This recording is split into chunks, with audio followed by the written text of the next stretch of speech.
ஓம் சாயிரா சாயிரா ஓம் சாயிரா சாயிரா ஓம் சாயிரா சாயிரா அன்பே சாயிரா பேரன்பே சாயிரா அகிலம் தளிக்க ஆத்மா விழிக்க அனுதினம் சாயிரா எங்கள் அன்பே சாயிரா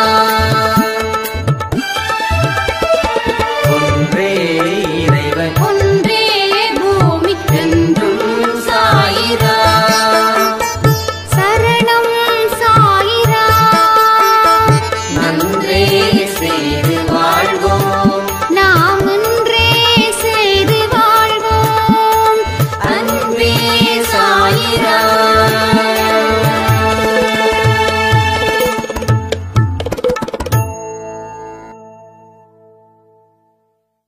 சாய்ராம்.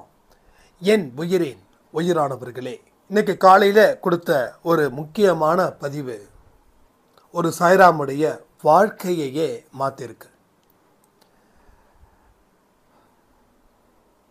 சொத்து சுகம் தேடி ஒரு நல்ல வரனை நாங்கள் பார்த்தோம். அந்த வரனை அங்கே இருக்கிற சொந்தக்காரங்க எல்லாம் சொன்னாங்க, கொஞ்சம் பார்த்து கொடுங்க, பையன் ஒரு மாதிரி, என்னதான் வசதியாக இருந்தாலும் குணம் சரியில்லை அந்த குடும்பத்துக்கு, அதனால் கொஞ்சம் யோசிச்சு கொடுங்க அப்படின்னு சொன்னாங்க. இன்னும் சில பேர், அதெல்லாம் கல்யாணம் ஆனால் சரியாயிடுவான் பையன், நீங்கள் பயப்படாமல் கொடுங்க, பிரச்சனைன்னு வந்து நாங்களாம் பார்த்துக்க மாட்டோமா அப்படின்னும் ஒரு சார்பில் பேசினாங்க. பட் எவ்வளவு கன்ஃபியூஷனில் நாங்கள் இருந்தோம். மாப்பிள்ளை வீட்டு சைடில் இருந்து எங்களுக்கு ஃபோர்ஸ் பண்ணுறாங்க, சீக்கிரம் சொன்னால் பரவாயில்ல, முகூர்த்த நாள் வந்து நல்ல நாளாக வந்துட்டுருக்குது, அதில் நிச்சயம் பண்ணணும் அப்படின்னு ஒரு பக்கம் அவங்க ப்ரெஷர், ஒரு பக்கம் இவங்க கொடுக்க வேண்டான்னு ஒரு கூட்டமும், கொடுங்க பிரச்சனை வந்தால் நாங்கள் நிற்போம், அப்படி எங்கே போயிட போகிறாங்கன்னு ஒரு கூட்டமும் நிற்குது. என்ன பண்ணுறதுன்னு தெரியல. சாய்ப்பா கிட்ட சீட்டை எழுதி குலுக்கி போடலாமா அப்படின்னு வியாழக்கிழமதுமா இன்றைக்கி கோயிலில் போயிட்டு சீட்டை எழுதி குலுக்கி போட்டு முடிவு பண்ணலாம் அப்படின்னு நான் நினச்சேன். இப்படியாங்க இந்த ஆடியோவை கரெக்டாக கொடுப்பீங்க, இந்த நேரத்துலையாங்க கொடுப்பீங்க? உண்மையிலே சொல்கிறேன், அடுத்தவங்க மனசில் என்ன இருக்குதுன்றத சாயப்பா உங்கள் மூலமாக ஒரு ஸ்டடி பண்ணி அதை எங்களுக்கு கொடுக்கும்போது எங்களுக்கு அவ்வளோ சந்தோஷம். அவருடைய நிழலில் தான் நாங்கள் இருந்துகிட்ருக்கோம், நாங்கள் வீண் போகப்படுவது இல்லை அப்படின்னு சொல்லி அந்த ஆடியோவை கேட்டு முடித்த உடனே என்னுடைய கணவருக்கு கூட நான் ஃபோன் பண்ணாமல் நேராக சம்மந்தப்பட்டவங்களுக்கு ஃபோன் பண்ணி, இந்த கல்யாணத்தில் விருப்பம் இல்லை அப்படின்னு சொன்ன உடனே என்னுடைய மகள்கிட்ட நான் சொல்லிட்டமானவனே, என்னுடைய பொண்ணு என்னை கட்டி பிடிச்சம்மா, ரொம்ப தேங்க்ஸ்மா, நான் பயந்துக்கிட்டு இருந்தேன், உங்கள் மனசையும் காயப்படுத்தக்கூடாது, நீங்கள் சொன்ன மாதிரி கல்யாணம் பண்ணிக்கணும்னு, ஆனால் எனக்கோ கொஞ்சம் பயமாக தான் இருந்ததுன்னு என்னுடைய அருமை மகள் என்னை கட்டி பிடிச்சி அழுது, ரொம்ப நல்லதுமா, ரொம்ப நன்றிம்மா, நல்ல பையனாக பாருங்கம்மா, பொறுமையாக, இன்னும் எனக்கு ஏஜ் ஒன்றும் ஆகலை அப்படின்னு சொல்லும்போது அதை நினச்சி இப்போ வரைக்கும் எனக்கு உடம்பெல்லாம் புல்லரிக்குது. ஸோ கடவுள் நல்லவங்க கூட, அதுவும் அவருடைய குழந்தைங்க கூட 24 மணி நேரமும் இருக்கிறாரு. அந்த காலையில் பதிவை சொன்ன விதம், அதற்கு உண்டான ஒரு தமிழ்நாட்டில் நடந்த ஒரு அதிர்ச்சிகரமான விஷயம், இதெல்லாம் கேட்கும்போது நம்மளை எந்த அளவுக்கு கடவுள் காப்பாற்றிருக்காரு அப்படின்ற ஒரு விஷயமும் புரியுது. உண்மையிலேயே அந்த பெண்ணை இழந்து நிற்கக்கூடிய அவங்க பெற்றோர்களுக்கு கண்டிப்பாக நானும் பிரார்த்தனை பண்ணிக்கிறேன், அவங்க மன உறுதியோட தெம்போடு இருக்கணும் அப்படின்னு அப்படின்னாங்க. ஸோ பாருங்க, எவ்வளவோ பாசம் இந்த மனுஷனுக்கு நம்ம மேலே, எவ்வளவு அக்கறை, எந்த அளவுக்கு ஒரு பாதுகாப்பு வளையத்தை கொடுக்கிறாரு. அதில் சொல்ல வேண்டிய விஷயத்தை யார் மூலமாக சொல்லிக்கிட்டே இருக்காரு. அப்போது இங்கே என்ன புரியுதுன்னா, அவரை நம்பி நீங்கள் வாழ்க்கையை ஆரம்பிக்கலாம். நீங்கள் எடுக்கக்கூடிய முடிவு சில நேரத்தில் தப்பாயிடுமோன்னு கூட அவர் பல மனுஷங்க மூலமாகவோ இல்லை ஏதோ ஒரு மூலமாகவோ அவருடைய முடிவை வெளிப்படுத்துகிறாரு. இது தப்பு, இதை செய்யாத, இதை விட்டுடு, வேற ஒன்று ட்ரை பண்ணு, இல்லை அமைதியாக இருன்னு சொல்லி எக்கச்சக்கமாக அவர் கொடுத்துக்கிட்டே இருக்கிறாரு.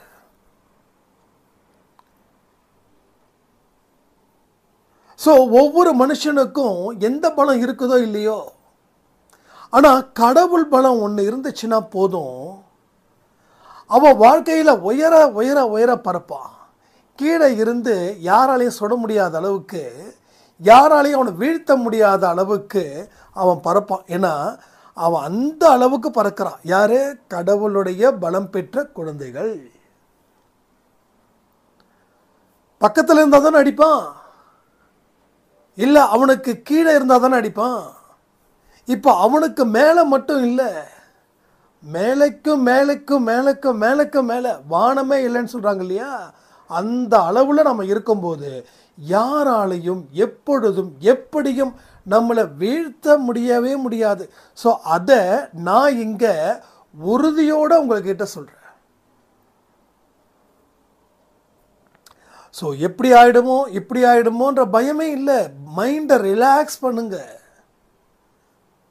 வானமே உங்கள் தலையில் இடிஞ்சு விழுந்தாலும் நீங்கள் காப்பாற்றப்படுவீர்கள். இந்த ஒரு வார்த்தை என்றைக்குமே இருக்கட்டும். உங்களுக்கு எந்த கேடும் எந்த கெடுதலும் நிச்சயமாக நேராது, நேர விடமாட்டார் நம்ம சாயப்பா. அதற்குண்டான அறிவை கொடுத்து தப்ப வைக்க முயற்சி செய்வார். இல்லைன்னா யாராவது ஒருத்தவங்க மூலமாக உங்களை காப்பாற்றுவார். ஸோ ஒன்று உங்களால் அந்த விஷயம் நடக்கும், இல்லை பிறர் மூலமாக அந்த விஷயம் நடக்கும். ஆக மொத்தம் நீங்கள் காப்பாற்றப்படுவது அப்படின்றது நிச்சயம். ஸோ என்னுடைய வாழ்க்கையில் பிறர் மூலமாக எனக்கு எந்த உதவியும் செய்யலை. எனக்குள்ள ஒரு வலிமையை கொடுத்து, அதற்கு உண்டான அறிவையும் கொடுத்து, அதற்கு உண்டான வழியையும் கொடுத்து, அதற்கு உண்டான மனசில் பலத்தையும் கொடுத்து, அதற்கு உண்டான எதிர்ப்பையும் சமாளிக்கிற அளவுக்கு அந்த நல்ல இதயத்தை கொடுத்து என்னுடைய வாழ்க்கையை ஒரு வெற்றிகரமாக மாற்றினார். ஸோ ஒவ்வொருத்தவங்களுக்கும் ஒவ்வொரு விதமான வாழ்க்கை. இவனுக்கு இவன் மூலமாக ஒரு உதவினா, இவனுக்கோ வேறு ஒரு மூலமாக உதவி. ஆனால் அது உதவி பெறக்கூடிய இடத்துல இருக்காது. அவங்களுக்கு இவங்க மூலமாக தான் இந்த உதவிகள் செய்ய முடியும்னு ஒரு கட்டாயத்தை சாயப்பா ஏற்படுத்துவார். ஏன்னா இதை எப்படி நான் சொல்கிறேன்னா, நம்ம அன்பே சாய்ராம்லே ஒரு ஃபேமிலிக்கு நடந்தது என்னென்னா, ஒரு அம்மா ஒரு டைலரிங் கடை வச்சுருக்காங்க. அந்த டைலரிங் கடை சரியாக ஓடலை. அதுக்கப்புறம் நம்ம அன்பே சாய் ஃபோட்டோ கேட்டாங்க. ஆனால் கண்டிப்பாக எனக்கு அன்பே சாய் ஃபோட்டோ நிச்சயமாக வேணும், எனக்கு கொடுங்க அப்படின்னு சொல்லி நாம் அப்போ அந்த அன்பே சாய் ஃபோட்டோ மட்டும் நம்ம அனுப்பியிருந்தோம்.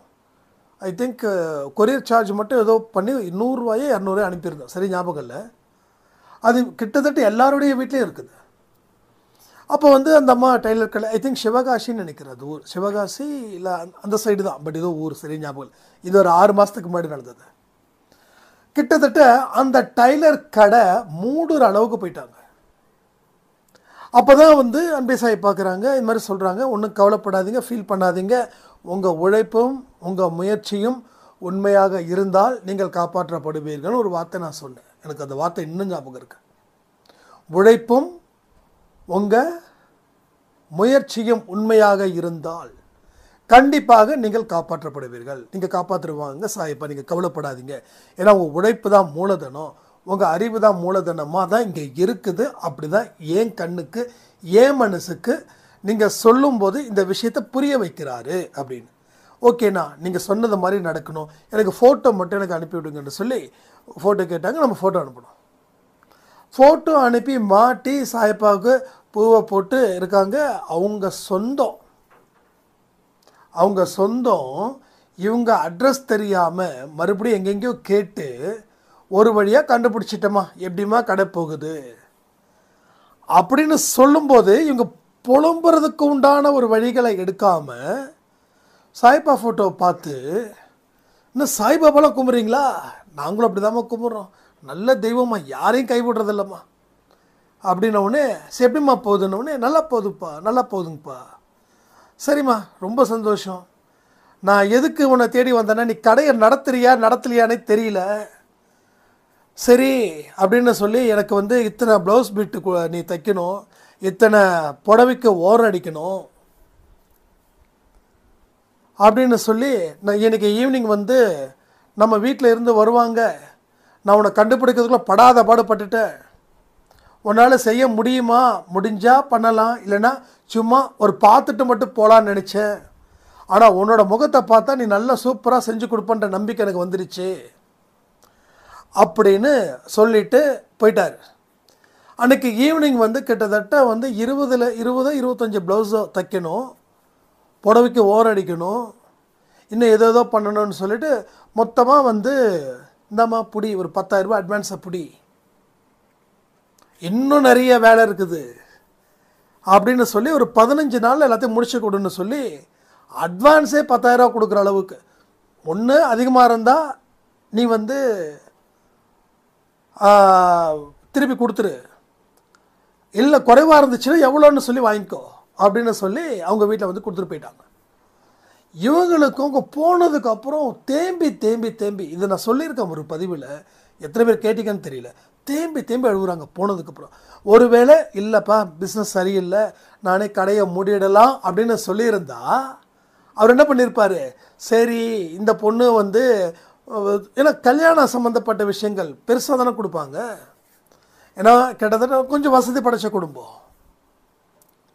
ஒருவேளை இவங்க என்னால் முடியல, கடையை நடத்த முடியலன்னு சொல்லி ஒரு ஃபார்மலாக அவங்க கேட்க வர இடத்துல ஏதாவது நம்ம அப்படி தானே சொல்லுவோம். எப்படி போகுதுன்னா எங்கெங்கே போகுது, கடையை மூடிலான் இருக்க, ரொம்ப லாபமே இல்லைங்க அப்படின்னா வந்தவர் என்ன பண்ணியிருப்பார், நலம் விசாரிச்சுட்டு மாதிரி பொண்ணுக்கு கல்யாணம் வச்சுருக்கோம், பத்திரிக்கை கொடுக்குற வந்துருன்னு சொல்லியிருப்பார். ஆனால் வந்தவரோ இந்த அம்மா சொன்ன சொல்ல கேட்டுட்டு கொடுக்கலாமா வேண்டாமன்னு யோசித்து அவர் சொன்னக்கூடிய விதம் பாருங்கள், நல்லா புரிஞ்சுக்கோங்க. உன்னால் இது முடியாதுன்னு உன் வாயால் சொன்னால் சரி வேறு பக்கம் கொடுத்துடலாம், சரி நீ உன்னால் முடியும்னு சொல்லி அந்த நம்பிக்கை எனக்கு வந்துச்சுன்னா உனக்கு நான் கொடுத்துடலான்னு நினச்சேம்மா, நீ தப்பாக நினச்சிக்காத அப்படி. ஐயோ இல்லைங்கப்பா அதனால் ஒன்றும் பிரச்சனை இல்லைங்கப்பான். ஸோ அன்னைக்கு ஆரம்பித்த ஒரு வியாபாரம் இன்றைக்கி 3 கடை சிவகாசியில் வச்சுருக்காங்க. சிவகாசியில் 3 கடை, ஒரு கடைக்கும் 2 பேர், 2 பேரோ 3 பேரோ கஷ்டப்படுறவங்களை மட்டும்தான் அவங்க கடையில் சேர்த்து வச்சு நடத்துகிறாங்க. ஸோ புரியுதா உங்களுக்கு? அவரை நம்பிட்டா நீங்கள் உண்மையை கடைப்பிடிச்சிங்க அப்படின்னா எல்லா விஷயமும் கொட்டோன்னு கொட்டும்.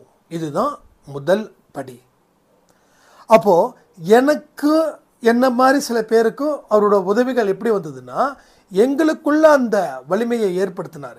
இப்போது 2வது இந்த அம்மாவுக்கு எப்படி உதவிகள் பண்ணியிருக்காங்கன்னா, இவங்க வந்து தானம் கேட்கல, உதவி செய்யுங்கன்னு சொல்லி அவங்க காலை பிடிக்கல, அவங்களா தேடி வந்து அவங்களுக்கு இவங்க தேவை, ரைட்டா? அங்கே ஆரம்பிச்சது. அதுக்கப்புறம் வந்து அந்த ப்ளவுஸ் வந்து ஏதோ டிசைனாக தைச்சிருப்பாங்க போல், அதுக்கப்புறம் வந்து கூட்டம் ஸ்டார்ட் ஆக ஆரம்பிச்சிடுச்சு. இன்றைக்கு வரைக்கும் சூப்பராக இது பண்ணுறாங்க. ஒவ்வொரு மாதமும் 1ஆம் தேதி அன்றைக்கி சாப்பாடு கொடுக்குறாங்க. அதை தாண்டி அப்பப்போ வந்து அன்பே சாய்க்குன்னு ஆனால் இது ஃபுட்டு டொனேஷன் சொல்லி 500 ரூபா 600 ரூபா எது என்னமோ அனுப்பி வைக்கிறாங்க. அது தனியாக நம்ம தான் ஒரு 6 பேர், ஒரு 3 பேர்லேருந்து 5 பேர் வரைக்கும் அது மாதிரி அனுப்புகிறாங்க. அதுக்கு ஒரு தனியாக நோட்டை போட்டு அதுக்கு வந்து யாருக்கு கொடுக்கணுமோ அப்படி நம்ம கொடுத்துட்ருக்கோம். ஸோ புரியுதா உங்களுக்கு? அப்போது எல்லா உதவிகளும் எப்படி கிடச்சிருக்குது? இன்றைக்கி 3 பேரோட சாட்சிகள், ஒன்று என்னோட சாட்சி, இன்னொன்று அந்த இந்த பொண்ணுக்கு அந்த இடத்துல மாப்பிள்ளை கொடுக்கலாமா வேண்டாமா அப்படின்னு ஒரு கிளாரிஃபிகேஷனு, 6 மாதத்துக்கு முன்னாடி நடந்த சிவகாசியில் நடந்த சாய்ராமுடைய ஒரு பிக்கஸ்ட் மிராக்கள். இப்போ சொல்லுங்கள், சும்மாவா நம்ம ஆள் சிவாஜி படத்தில் பேரை கேட்டாவே அதிருதுன்னு சொல்கிற மாதிரி இங்கே சாயப்பான்னு கேட்டாவே ஒரு அதிர்வு வருதா இல்லையா? ஸோ வரும், வந்து தான் தீரும். வரலை, எனக்கு வரலையே அப்படின்னு யாராவது கேட்டிங்கன்னா நீங்கள் அதிர்வு தர மாதிரி வாழ்க்கையை வாழலைன்னு அர்த்தம். வாழ்க்கையில் எப்போ பார்த்தாலும் இப்போ ஒன்றும் இல்லை, அந்த சிவகாமியில் சிவகாசியில் இருக்க சாய்ராம் வந்து அவங்ககிட்ட என்னங்க போகுது, சாப்பாட்டுக்கே இதாக இருக்குது, ஏதோ வேலைக்கு போயிடலான்னு நினச்சின்னா வந்தவர் கிளம்பியிருப்பார். இவங்கக்கிட்ட போயிட்டு கல்யாணத்துக்கு உண்டான புடவையெல்லாம் கொடுத்து அந்த கடைசி நேரத்தில் பிரச்சனையாகிடுச்சுன்னா என்ன பண்ணுறதுன்னு. அப்போது என்ன தான் நம்ம மனசில் நினைக்கிறோமோ அதுதான் இங்கே சக்தியாக மாறுது. ஓகே, எது வெற்றி தருது அப்படின்னா அதற்கு முன்னாடி நினைக்கக்கூடிய அந்த விஷயத்தை சரியாக நினைச்சதால, நம்பிக்கையுடன் செயல்பட்டதால வெற்றி கிடைக்குது. இல்லைன்னா சும்மாலாம் வெற்றி கிடைச்சிடுமா? சொல்லுங்கள், கிடைச்சிடுமா? இன்னைக்கு ஏன் வெற்றிக்கு வந்து ரொம்ப படாத பாடுபட்டு இருக்கிறோம்? ஏன் கடவுள் வந்து நம்மளை காப்பாற்றாமல் போயிட்டாருன்னு சொல்லி ஃபீல் பண்ணிக்கிட்டு இருக்கோம்? நீங்கள் ஃபீல் பண்ணுறது உங்களுக்கு நியாயமாக இருக்கலாம், ஆனால் எனக்கு நீங்கள் ஃபீல் பண்ணுறது ஒரு அநியாயமாக இருக்குது. என்னென்னு எப்படி சொல்கிறீங்க? நாங்கள் ஃபீல் பண்ணுறது அநியாயமா? எஸ், அநியாயம்தான். அநியாயத்தை உங்களுக்கு திரும்ப திரும்ப செஞ்சுக்கிட்டே இருக்கீங்க. இனிமேலாவது அந்த மாதிரி விஷயத்தை செய்யாமல் இருக்கணும். எந்த மாதிரி விஷயம்? அவர் உங்கள் தலையில் மகுடத்தை ஏற்றி வைக்கணும் அப்படின்னு விருப்பப்படும்போது நீங்கள் அதை தட்டி விடுறது எந்த வகையிலும் நியாயமே இல்லை. ஒரு நிமிஷமும் அவருடைய பாதுகாப்பில் இருக்கிறோம் அப்படின்ற உணர்வு ஏன் இல்லாமல் போகுது? ஒரு கெட்டது நடக்க போகுதுன்னு சொல்லி அதுக்கு மதிப்பு கொடுக்குறீங்க, ஒரு நல்லது நடக்க போகுதுன்னு சொல்லக்கூடிய இடத்துல யாராவது இருந்தாங்கன்னா அதுக்கு மதிப்புன்றது அறவே கிடையாது. ஏன்னா கெட்டதை விட நல்லது வேல்யூ இல்லைன்னு நினைக்கிறீங்க. கெட்டதை விட நல்லதுக்கு இந்த உலகத்தில் இடமே இல்லைன்னு நீங்கள் நினைக்கிறீங்க. ஆனால் நினைக்கிறவங்க என்ன தெரியுமா மாற்றி தப்பாக ஒன்று சொல்கிறீங்க, நல்லதுக்கு காலமே இல்லை. ஏன்னா நல்லதுக்கு காலம் இல்லைன்னு சொல்கிற அளவுக்கு நீங்கள் நடந்துக்கிட்டு இருக்கீங்க. ஒரே முடிவு, அவர் முடிவு தான் என் முடிவு, அவர் வழி தான் என் வழி சொல்ல முடியுமா? அப்படி சொன்னால் அப்படி வாழ முடியுமா? சொல்லிடுவோம், ஆனால் அப்படி வாழ்கிறோமா? எத்தனை பேர் அவருடைய வழியில் நான் வாழ்ந்துக்கிட்டு இருக்கேன்னு சொல்கிறவங்க எத்தனை பேர்? கமெண்ட் பண்ணுங்க. உங்களுக்கு அவர் கோபத்தை விட சொல்கிறாரு, கோபத்தை விட்டீங்களா? அடுத்தவங்க மேலே பழி சுமத்தக்கூடாதுன்னு சொல்கிறாரு, அதை நீங்கள் இப்போ வரைக்கும் செய்யாமல் இருக்கீங்களா? மனதளவில் கூட யார் மேலேயும் பொறாமைப்படக்கூடாதுன்னு சொல்கிறாரு, அதுக்கு உங்கள் பதில் என்ன? யாருக்கிட்டையும் எந்த பலனையும் எதிர்பார்த்து வாடாதன்னு சொல்கிறாரு, அதற்கு உங்கள் பதில் என்ன? நம்மளை ரெஸ்பான்ஸ் பண்ணலைன்னா அவங்கள கேவலமாக நினைக்கக்கூடாதுன்னு சொல்கிறாரு, அதற்கு உங்கள் ஆன்சர் என்ன? அப்போ இந்த ஒரு 4 கேள்விக்கு 5 கேள்விக்கு ஆன்சர் தாறுமாறாக இருக்குதுன்னா இன்னும் வரக்கூடிய அத்தனை கேள்விகளுக்கும் உங்களால் பதில் சொல்லவே முடியாது. அப்போ அவருடைய வழியில் நாம் நடக்கலை, அவரோட வழியில் நடக்கிறோன்னு சொல்லி நாம் நமக்கு ஒரு பிம்பத்தை கட்டமைச்சிட்டோம். இதுதான் அவர் வழி அப்படின்னு நீங்கள் சொல்கிறீங்க. இதை அவர் கேட்டாருன்னு வச்சுக்கோங்களேன், அவ்வளோதான். ஏன்னா அவருடைய இயல்பு என்னன்னா நீங்கள் சொல்கிறத அவர் கேட்கணும். ஆனால் நீங்கள் சொல்கிறத அவர் கேட்டு அவர் எப்படிப்பட்ட பதிலை கொடுக்குறாரு தெரியுமா? உங்கள் வாழ்க்கையில் நடக்கக்கூடிய நல்லதையும் கெட்டதையும் எது அதிகமாக இருக்குதோ அதற்கு தகுந்த பதிலை கொடுக்குறார். நான் தான் சொன்னேனே யார் மேலேயும் கோவப்படக்கூடாதுன்னு, ஆனால் நீ ஏன் எல்லார் மேலேயும் கோவப்பட்டுருக்க? ஏன் வெறுப்பு வாழ்க்கையை வாழ்ந்துக்கிட்டு இருக்க? ஏன் மற்றவங்க மேலே குறைய சுமத்திக்கிட்டே இருக்க? மற்றவங்களை கவனிக்கிறது தான் உன் வேலையா? இதெல்லாம் சந்தோஷ் கேட்கல. யார் கேட்குறான்னா, யார் கேட்கணுமோ அவர் கேட்குறாரு. இப்போ நீங்கள் என்கிட்ட நான் கேள்வி கேட்டு நீங்கள் பதில் சொல்லுவீங்க, என்னை கன்வின்ஸ் பண்ணுற அளவில் சொல்லுவீங்க, ரைட்டா? ஆனால் அவர்கிட்ட நீங்கள் சொல்லக்கூடிய பதில் அவர் ஏற்றுக்கிறாருன்னு நீங்கள் நினைக்கிறீங்க. அப்படி அவர் ஏற்றுக்கிட்டாருன்னா உங்கள் வாழ்க்கையில் இனி தென்றாலும் வசந்தமாக அடிச்சிருக்கணும். ஆனால் பாலைவனமாக இருக்குது. அப்போ பாலைவனமாக இருக்குதுன்னா நீங்கள் சொல்லக்கூடிய எந்த பதிலையும் அந்த மனுஷன் ஒத்துக்கலைன்றதுக்காக தான் ரிசல்ட்டு கொடுக்கல. ரிசல்ட்டு கொடுக்கல, அதனால தான் வாழ்க்கையில் வாழ முடியாத அளவுக்கு தள்ளப்பட்டு கொண்டு இருக்கிறோம். சிலர் மட்டும்தான் பயங்கர பீக்கில் போகிறாங்க, பலர் இருக்கிற இடம் தெரியாமல் போகிறாங்க. எல்லா கடவுள்கிட்டையும் நம்ம மனுஷங்க அடுக்கடுக்காக வைக்கிறாங்க, இது வேணும் அது வேணும். கடவுள் அதை கொடுத்தாலும் இது பத்தாதுப்பா, இன்னும் சேர்த்து கொடுத்தா என்னப்பா உனக்குன்னு கேட்குறாங்க. கடவுள் சொல்கிறாரு, எப்பா முயற்சி பண்ணாமல் உழைக்காமல் நீ எதையுமே செய்ய மாட்டியா? அடுத்தவனுக்கு கஷ்டத்தை கொடுத்து நீ உன் வாழ்க்கையில் எல்லாத்தையும் பெறணும்னு நினைக்கிறியே, அப்போ நீ கொடுத்த கஷ்டத்தால் அவன் நொந்து போயிருக்கானே, அவனுக்கு என்னப்பா பதில் சொல்கிறது? இதெல்லாம் சந்தோஷ் கேட்கல, சாய்ப்பா கேட்குறாரு. அடுத்தவன் நமக்கு கஷ்டத்தை கொடுத்தா நம்ம பலகீனமாகிறோம். அப்போ நீங்கள் ஒருத்தவங்களுக்கு கஷ்டத்தை கொடுத்தா அவன் பலகீனம் ஆகிடக்கூடாது. பலகீனம் ஆவானா ஆக மாட்டானா? ஒரே கேள்வி. அந்த கேள்விக்கு பதிலை சொல்லுங்கள், வாழ்க்கையை வழி நடத்துங்க. உங்கள் வாழ்க்கையை நீங்கள் தாங்க வழி நடத்தணும். தொட்டதுக்கெல்லாம் கடவுள் காப்பாற்றணும் அப்படின்னா காப்பாற்றுற மாதிரி ஏன் இந்த ஒரு சிச்சுவேஷன் அமைஞ்சது? ஏதோ ஒன்று தப்பு பண்ணீங்க, ஏதோ பொய் பேசுனீங்க, ரைட். தப்பு பண்ணும்போதோ பொய் பேசும்போதோ அவர்கிட்ட கேட்டுட்டு தப்பு பண்ணலாமா, பொய் பேசலாமா, அடுத்தவனுக்கு எதிராக சதித்திட்டம் தீட்டலாமான்னு அவர்கிட்ட நீங்கள் கேட்டுட்டு தான் போனீங்களா? அவர் உங்களுக்கு பதில் கொடுத்தாரா? சொல்லுங்கள். இதுக்கு என்ன பதில்? இந்த பதில் தெரியாமல் எதுவுமே வாழ்க்கையில் முழுமையை பெற முடியாது. சிந்திக்கக்கூடிய செயல்திறன் எப்போ அதிகரிக்குதோ அன்னைக்கு தப்புகள் குறையும், அன்னைக்கு பாவம் குறையும், அன்னைக்கு வளர்ச்சி அதிகமாகும்.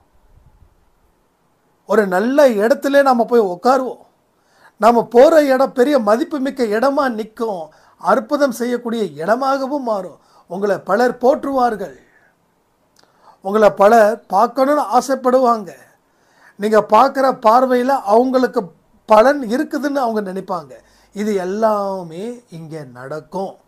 எப்படி நடந்திருக்குதுன்னா, ஒரு சாய்ராமுக்கு ஒரு 40-42 வயசு இருக்கும், பெண். அவங்க ஏற்கனவே அவங்க வாழ்க்கையில் ஏகப்பட்ட பிரச்சனை, கணவனை இழந்தவங்க.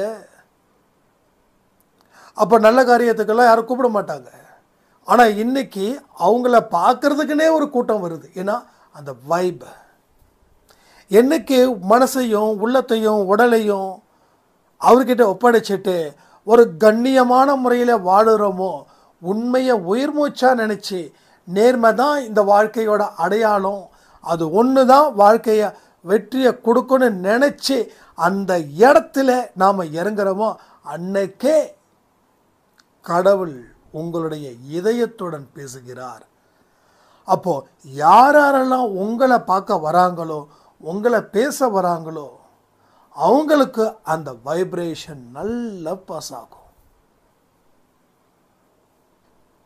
அப்போ அவங்க சொல்லக்கூடிய வார்த்தை, இதற்கு முன்னாடி என்னை ஒதுக்கி வச்சாங்க, ஆனால் இப்போவோ எல்லா இடத்துலையும் என்னை அழைக்கிறாங்க, எனக்கு போகிறதுக்கு நேரம் இல்லாமல் இருக்குது.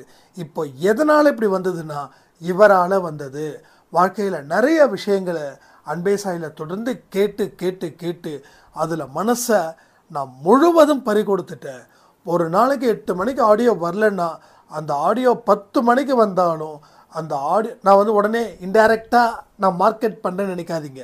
ஏன்னா இது திரும்பவும் சொல்கிறேன், சில விஷயங்கள் பேசும்போது நம்ம ஓவராக பேசுகிறோமா அப்படின்னு தோணுது. ஏன் அப்படின்னா, என்ன சொல்கிறாங்களோ அதை தான் சொல்கிறோம். என்ன அவங்க சொல்ல சொன்னாங்களோ, எந்த மாதிரியான லாபத்தை அவங்க அடையிறாங்களோ அந்த லாபத்தை எப்படி வந்ததுன்றதை தான் நான் சொல்கிறேன். நீங்கள் என்ன நினச்சாலும் அதை பற்றி எனக்கு கவலை இல்லை. ஆனால் சொல்வது என் கடமை. ஏன்னா ஒரு பலனை எதிர்பார்த்து நம்ம சொல்லலை செய்யலைன்னு எனக்கும் தெரியும். என் கூட நெருக்கமாக இருக்கக்கூடிய இங்கே அன்பே சாயில் இருக்கக்கூடியவங்களுக்கும் தெரியும். ஸோ புதுசாக வரவங்க சும்மா அவர் பேசுகிறார், அவர் ஆடியோ கேட்க, அதெல்லாம் ஒன்றுமே கிடையாதுங்க. இப்போயே சொல்கிறேனே, அன்பே சாய் சேனலுக்கு பதிலாக அன்பே அரசியல் இல்லை அரசியல் உலகம் அப்படின்னு 10 நிமிஷம் பேசினா போதும், வியூஸ் அள்ளும். ஒரு கட்சிக்கு சார்பாக பேசிக்கிட்டு இன்னொரு கட்சியை எதிர்த்து பேசணும்னு வச்சுக்கோங்களேன், அப்போது அந்த சார்பாக பேசுகிற கட்சிக்காரங்களும் பார்ப்பாங்க, எதிர்த்து இவர் என்ன நீங்கள் சொல்ல போகிறார் அப்படின்னு பார்ப்பாங்க. பட் வியூஸ் போகணுன்றதுக்காக நம்ம எதை வேணாலும் பண்ணலாம். அதுக்காக அரசியல் பற்றி பேசுகிறோம் வியூஸ்க்காக அப்படின்னு நான் சொல்ல மாட்டேன். அவங்கவுங்களுக்கு என்னென்ன ஆர்வம் இருக்குதோ அவங்கவுங்க அந்தந்த துறையில் நிற்கிறாங்க. எனக்கு ஆன்மீகம்னாவே என்னப்பா, பலனை எதிர்பார்க்காம உன் வாழ்க்கையை வாழுந்தா, எதையும் எதிர்பார்க்காது, எந்த விஷயத்தையும் எதிர்பார்க்காது. நடக்க வேண்டிய நேரத்தில் எல்லாம் பர்ஃபெக்டாக நடந்தே தீரும். அதுதான் ஆன்மீகவாதி. மற்ற துறையில் இருக்கிறவங்க கூட ஒரு இடத்துல வந்து வயசாக சோர்ந்து போயிடுவாங்க.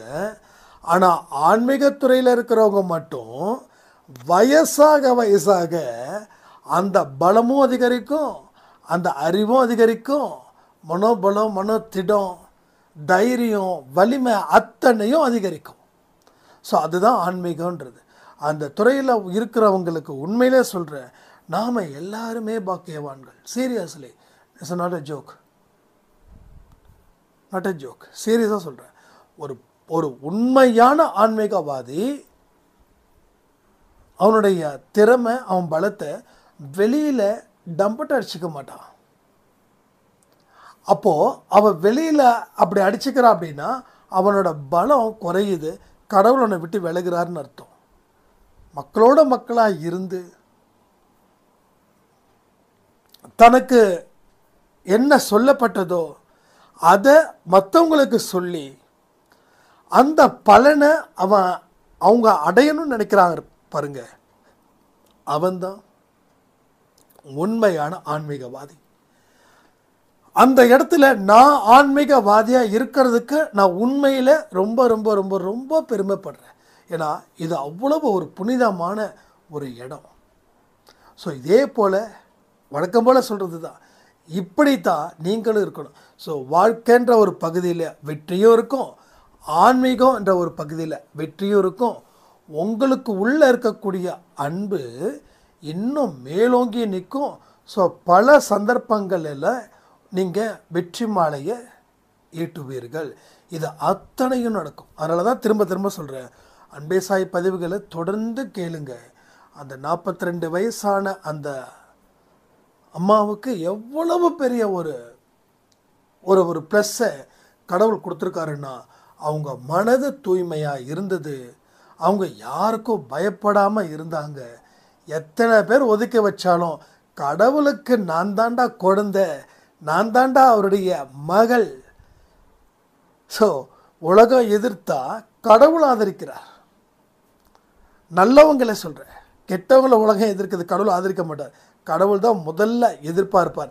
கடவுள் எதிர்க்கிறதால தான் பிறர் எதிர்க்கிறாங்க. ஆனால் நல்ல செயல்களை செய்தும் உங்களை மக்கள் எதிர்க்கிறாங்கன்னா அந்த இடத்துல தாங்கி கொண்டு நிற்பவர் நம்ம சாய்ப்பான்னு சொல்லி இந்த பதிவை நான் முடிக்கிறேன்.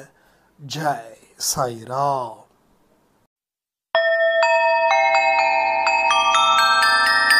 ஓம் சாயிரா, சாயிரா, ஓம் சாயிரா.